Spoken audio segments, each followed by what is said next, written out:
আচ্ছা বলুন তো, পুঁইশাক পুঁইমিটুলি কার কার ভালো লাগে না? দেখলেই দূরে সরিয়ে দেন। তাহলে এভাবে একবার বানিয়ে দেখুন।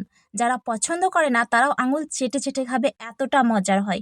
আর বানানো একদমই সহজ। তো বন্ধুরা, আজকের রেসিপিটা কিন্তু একটু স্কিপ না করে পুরোটা দেখবেন। আপনাদের অনেক অনেক ভালো লাগবে। আর ভালো লাগলে একটা লাইক আর সাবস্ক্রাইব অবশ্যই করে দেবেন। তো এখানে পুঁইমিটুলি রান্না করার জন্য প্রথমেই সব সবজিগুলো আমি কেটে নিয়েছি। দেখুন, এখানে ছোট ছোট করে শুধু পুঁইমিটুলিগুলো নিয়েছি এবং একটু করে পাতাও নিয়েছি। যদি পাতাগুলো ভালো না থাকে তাহলে ফেলে দেবেন। আর লম্বা করে আমি 2টা বেগুন কেটে নিয়েছি এবং একইভাবে লম্বা এবং পাতলা করে আলুও কেটে নিয়েছি এবং সবগুলো খুব ভালো করে ধুয়ে নিয়েছি। এরপর রান্নার জন্য কিছু গোটা মশলা বেটে নেব। মাঝারি সাইজে 3 টুকরো পেঁয়াজ নিয়েছি, 1 চামচ গোটা জিরে নিয়েছি, 1 চামচ নিয়েছি কালো সর্ষে, এটা কিন্তু সাদা সর্ষে নয়। আর নিয়েছি ঝালের জন্য কয়েকটা শুকনো লঙ্কা। এখানে কিন্তু কাঁচা লঙ্কার ব্যবহার হবে না, আপনি চাইলে গোটা ধনেও ব্যবহার করতে পারেন। এবার এগুলোকে সব একসাথে বেটে নেব। এরপর গ্যাসের চুলায় কড়াই বসিয়ে দিয়ে দিচ্ছি অনেকটা পরিমাণ সর্ষের তেল। তেলটা গরম হয়ে আসলে দিয়ে দিচ্ছি 2টা শুকনো লঙ্কা। এরপর দিচ্ছি 1/2 চামচ করে একটু গোটা জিরে এবং কালো জিরে একসাথে মিশিয়ে নিয়েছি, দিয়ে দিলাম। এরপর এটাকে 1 সেকেন্ড মতো ভেজে নেব। সুন্দর একটা গন্ধ চলে এসেছে। এরপর কেটে রাখা আলুগুলো আমি এর মধ্যে দিয়ে দিলাম। সবগুলো আলু দেওয়া হয়ে গিয়েছে, দিয়ে দিলাম স্বাদ মতো লবণ, দিচ্ছি রঙের জন্য একটু হলুদের গুঁড়ো।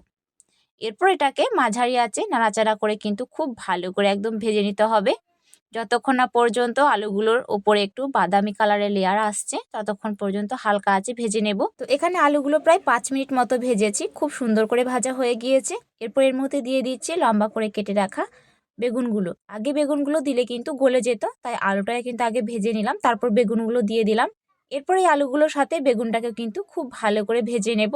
তাহলে দেখবেন আলু এবং বেগুন খুব ভালো করে ভাজা হয়ে গিয়েছে। প্রথমেই একসাথে বেগুন আলু ভাজতে গেলে কিন্তু বেগুনটা একেবারে গলে যেত, সেক্ষেত্রে রান্নাটা দেখতে একেবারে ভালো লাগতো না আর খেতেও ভালো লাগতো না। তো এটাকেও 5 মিনিট খুব ভালো করে ভেজে নিয়েছি। আলু এবং বেগুন খুব ভালো করে দেখুন ভাজা হয়ে গিয়েছে। আলুর ওপরে দেখুন হালকা বাদামি কালারের একটু লেয়ার এসছে। এরপরে ভাজা আলুগুলোর ওপরেই আমি দিয়ে দিচ্ছি ধুয়ে রাখা পুঁইমিটুলিগুলো। পুরো পুঁইমিটুলি দেওয়া হয়ে গিয়েছে। এরপর দিয়ে দিচ্ছি একটু লবণ। যেহেতু আগে আমি আলুতে একটু লবণ দিয়েছিলাম, তাই আরও একটু লবণ আমি অ্যাড করে দিলাম পুঁইমিটুলির সাথে। এরপর হালকা আঁচে অনবরত নাড়াচাড়া করতে থাকবো। প্রায় 5 থেকে 7 মিনিট মতো হালকা আঁচে নাড়াচাড়া করলেই দেখবেন পুঁইমিটুলির হালকা একটু কালার চেঞ্জ হয়ে এসেছে এবং এগুলো খুব ভালো করে সেদ্ধ হয়ে যাবে। প্রায় 50% মতো এই কষানোতেই কিন্তু সেদ্ধ হয়ে যাবে। তো হালকা আঁচে কিন্তু ততক্ষণ পর্যন্ত নাড়াচাড়া করে কষাবেন। আর খেয়াল রাখবেন যাতে তলায় একটু আটকে না যায়, কারণ এই রান্নায় পোড়া গন্ধে কিন্তু একদমই খেতে ভালো লাগবে না। তাই মাঝে মাঝে একটু নাড়াচাড়া করতে থাকবেন। যত ভালো কিন্তু কষানো হবে রান্নার স্বাদ কিন্তু তত গুণ বেড়ে যাবে। তাই অবশ্যই কিন্তু কষিয়ে কষিয়ে খুব ভালো করে রান্না করবেন। তো দেখুন এখানে খুব ভালো করে কিন্তু কষানো হয়ে গিয়েছে, প্রায় 7 মিনিট মতো হয়ে গিয়েছে আর একটু ভাজাও হয়ে গিয়েছে। দেখুন খুব সুন্দর একটা গন্ধ আসছে।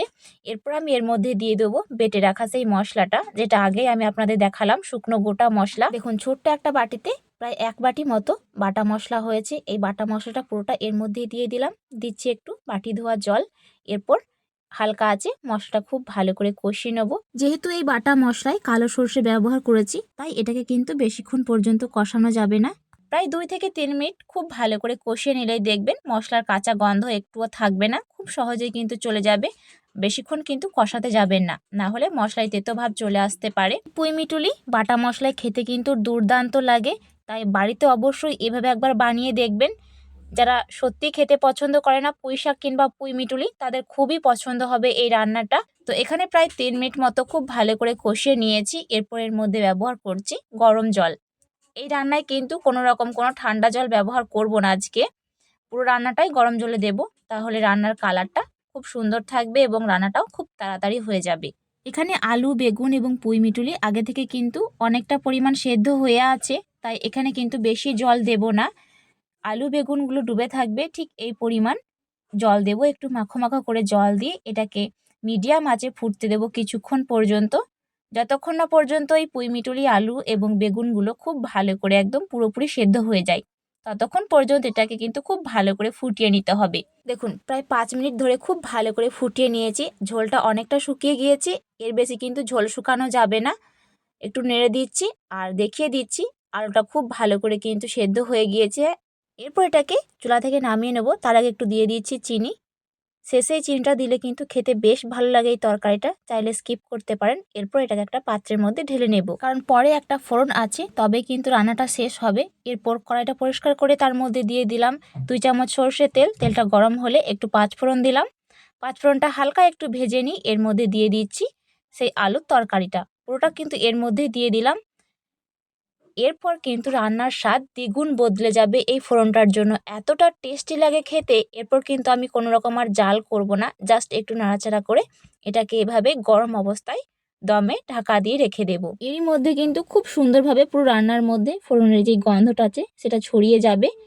তারপর গরম গরম ভাতের সাথে পরিবেশন করব। দেখুন, একটা বোলের মধ্যে নিয়ে নিলাম, কতটা সুন্দর লাগছে রান্নাটা। খুব সহজে কিন্তু কম সময়ের মধ্যে এক ঝামেলায় কিন্তু করে নিতে পারেন। অনেকে আছে পুঁইশাক খেতে একদম পছন্দ করে না, পুঁইশাক শুনলেই একদম দূরে সরিয়ে দেয়।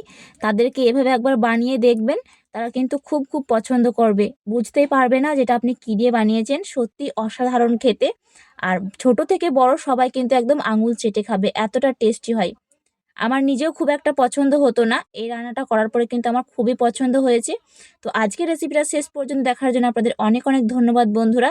আগামীতে দেখা হচ্ছে আবারও কোনো একটা রেসিপিতে। আজকের রেসিপি আপনার কাছে কেমন লাগলো অবশ্যই কমেন্টে জানাবেন। ভালো লাগলে একটা লাইক, সাবস্ক্রাইব আর ফলো করবেন। আল্লাহ হাফিজ।